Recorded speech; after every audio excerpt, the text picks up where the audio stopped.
So hey guys, welcome back to the channel. In today's tutorial I'll show you how to repost a post in LinkedIn.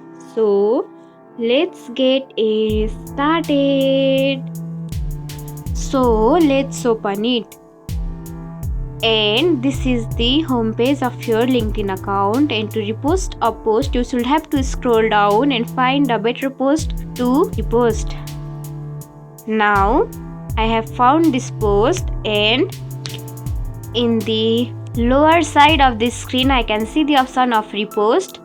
So you should have to tap on repost icon, which is available on the lower corner of right side. So tap on it. Then you will found two different options. So I'm tapping on second option. Now see, the post has been reposted successfully on LinkedIn, and that's it. If you found this tutorial helpful, don't forget to like, comment, share, subscribe, and also hit the bell icon for more easy tutorials. I'll see you in the next video. Till then, bye bye, take care, have a great day.